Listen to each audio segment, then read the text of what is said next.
Bonjour à toutes et à tous les amis, j'espère que vous vous portez bien. On est dans cette pleine lune, cette lune très importante, c'est la lune de Wessak.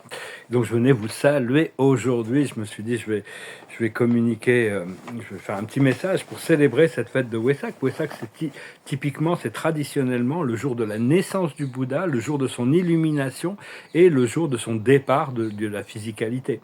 Et tous les ans, le Bouddha revient pour voir un peu les progrès que l'humanité a fait dans cette vallée à Wessak, mais c'est partout dans le monde. Et actuellement, le Bouddha et le Christ se sont unifiés. Donc, si vous appelez le Bouddha, vous savez que le Christ n'est pas très loin. Et si vous appelez le Christ, vous savez que le Bouddha n'est pas très loin non plus. C'est des forces quand même assez complémentaires qui ont énormément servi la conscience humaine, hein. Et donc voilà, j'espère que vous passerez ces bonnes fêtes. Et là, pendant 15 jours, 14 jours, il y a vraiment toute une accélération d'une déprogrammation de toutes sortes de peurs associées à la pénurie et au manque pour se retourner vers l'abondance et la prospérité. Et donc, parce que l'univers cherche toujours l'équilibre entre les choses, hein. C'est important de comprendre que dans l'univers, il y a tout existe dans l'univers et il y a toujours une recherche d'équilibre pour arriver à une harmonie. Puis après, la vie vient quand toujours il y a un challenge qui arrive pour continuer l'expansion. Et donc, parce qu'on doit vraiment apprendre à dépendre de lois éternelles immuables, plutôt que de dépendre des règles des fonctionnements de la société dans la troisième dimension. Cela dit, on doit apprendre à utiliser quand même les forces, à équilibrer les choses entre les systèmes de fonctionnement de la matrice pour exister dans le monde physique tel qu'il est actuellement, tout en devenant de plus en plus dépendant de cette force intérieure. Et donc vraiment la confiance et la foi, hein, c'est vraiment c'est ce qui fait fonctionner les choses au niveau du divin.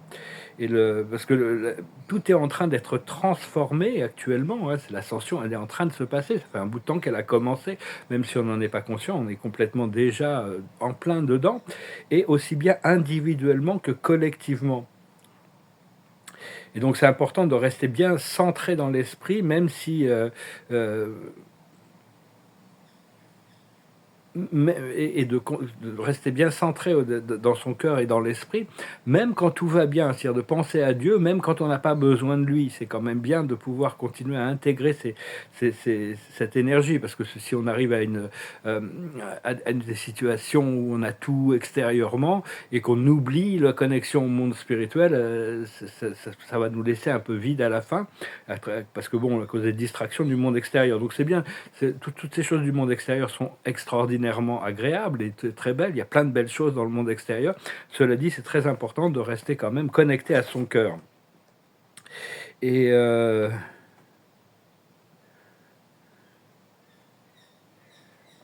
donc oui, juste j'ai pris cette note juste pour dire que bon, chercher le royaume de Dieu en premier, hein, ce qui est vrai, la vérité de Dieu. Et parce que quand on ressent cette connexion au divin, toutes ces choses du monde matériel, tous les problèmes du monde matériel n'ont aucun sens, aucune accroche sur nous. Quand on est connecté, je ne sais pas si vous avez eu des révélations mystiques ou des points de connexion avec votre source, votre créateur ou avec ce monde du divin, mais c'est vraiment ça. Ça nous montre quelque chose, dans le passé, c'était plutôt les expériences de mort imminente. Les gens qui ont cette expérience peuvent s'apercevoir qu'en réalité, il y a la réalité de l'univers, de Dieu, de l'éternité, de l'âme, est bien supérieur à tout ce que l'on peut imaginer ou croire ici-bas. Et donc on doit toujours se chercher à se connecter avec le premier créateur, hein, avec les têtes divines, peu importe comment on appelle Dieu, c'est pas d'importance du moment que notre intention est de connecter avec la source.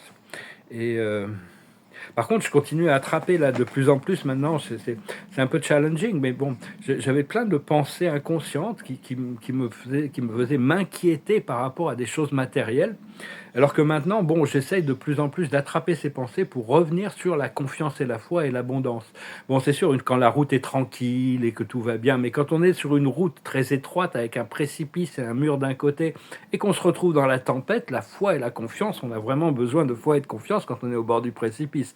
Beaucoup plus, c'est beaucoup plus facile d'être zen et en paix quand on est dans un temple au monastère, en haut d'une haute montagne, seul, dans la sérénité de la nature. Par contre, quand on est dans des situations mondaines où il y a beaucoup de chaos, c'est là où on est vraiment testé pour savoir est-ce qu'on a vraiment cette connexion, cette immobilité à l'intérieur. Hein. Donc, euh, et comprendre que ce qui est en train de se passer au niveau de la société et au niveau personnel, c'est que l'argent a toujours été utilisé pour mettre en esclavage le monde et maintenant c'est en train de devenir l'instrument de la libération. Hein. C'est important de comprendre ça. Il y a toute une purification qui est en train de se faire à travers tout le système monétaire et financier. Euh, L'argent doit être mis au service de Dieu, au service de la vie, au service du Créateur. Et donc, tout est orchestré aussi pour faire ces rencontres. On a des rencontres très importantes à faire au niveau de nos groupes d'âmes. Tout est orchestré pour qu'on se rencontre au bon moment, pour faire les choses ensemble et pouvoir dépendre de notre guidance. Comprendre que vos guides et cette guidance qui vient du monde supérieur, ils ont une vision beaucoup plus claire des choses et des événements. Hein. Ils ont beaucoup plus accès à des informations qui sont beaucoup plus lucides sur la nature des situations. Et donc, et ils nous connaissent au niveau de notre âme. Hein. Ils sont pas dans l'illusion. Et donc, est-ce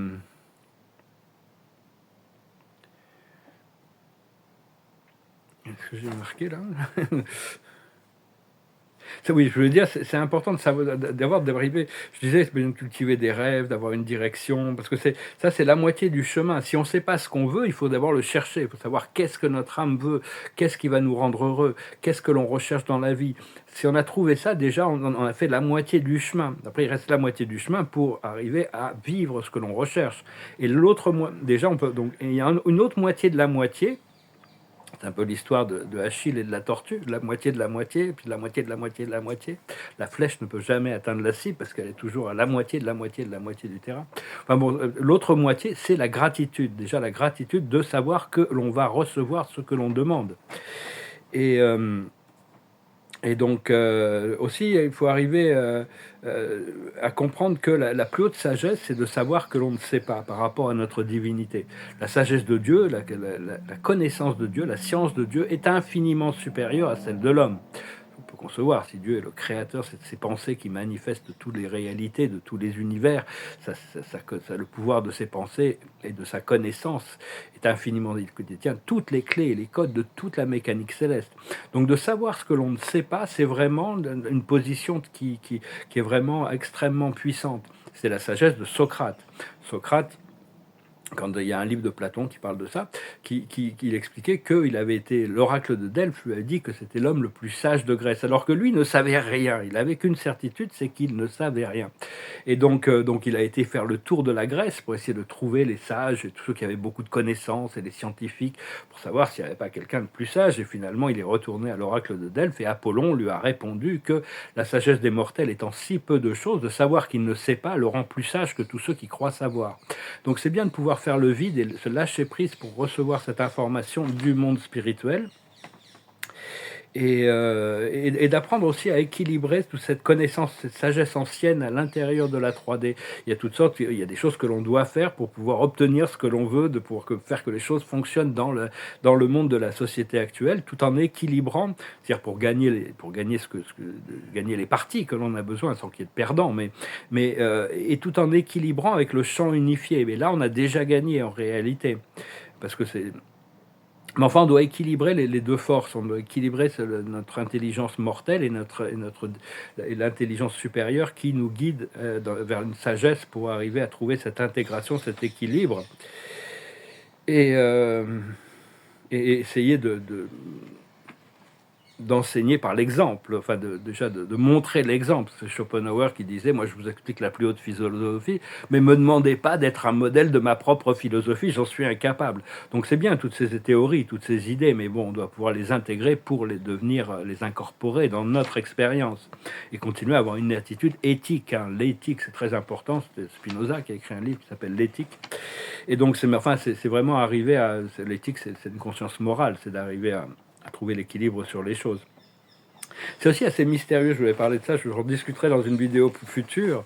C'est assez intéressant de voir comment le corps réagit à nos pensées. Le corps, c'est une sorte d'usine chimique. Toutes nos pensées, on crée des réactions chimiques qui ont parfois des réactions absolument inattendues ou qu'on ne peut pas forcément comprendre. Ces réactions à l'intérieur de notre corps, au plus on devient sensible, au plus ces choses deviennent réelles. Et donc, éventuellement, on va pouvoir contrôler la chimie pas à travers la pharmacologie avec des produits que l'on prend, mais on pourra créer, si on a besoin de dopamine, c'est-à-dire des récompenses pour un effort, un réconfort après un effort, on crée cette dopamine.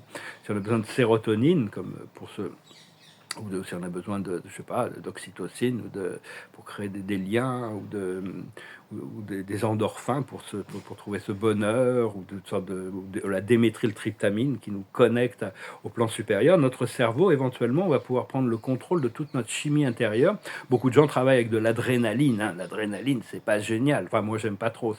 On en a besoin pour activer le corps de lumière. Par exemple, le Kundalini, quand on va sur les montagnes russes, on voit un film d'horreur, c'est de l'adrénaline.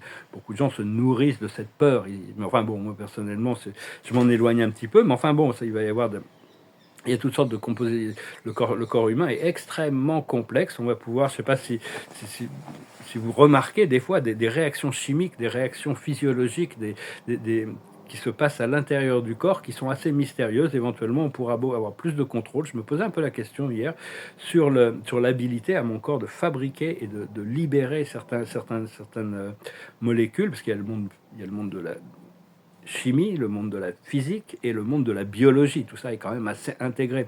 Il y a toutes sortes de choses qui se passent au niveau de la chimie, qui se passent au niveau de la physique.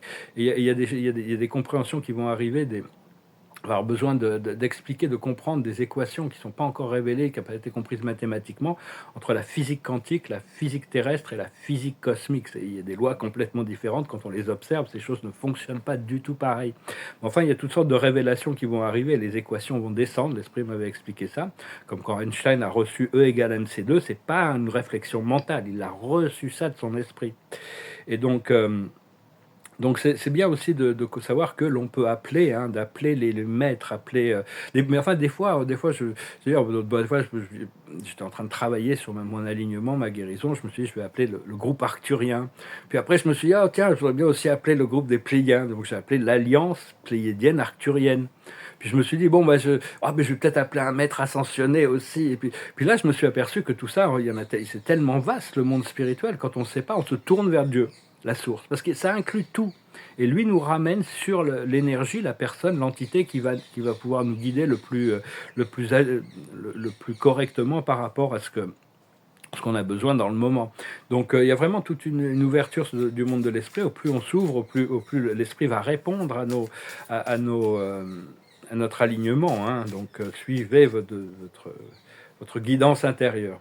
Voilà les amis, je vais tirer quelques cartes. Je vous remercie de ne pas oublier de vous abonner. Je vous remercie de vos commentaires. Si vous pouvez me laisser dans les commentaires, laissez-moi savoir d'où est-ce que vous regardez ces vidéos, où est-ce que vous êtes en regardant ces vidéos.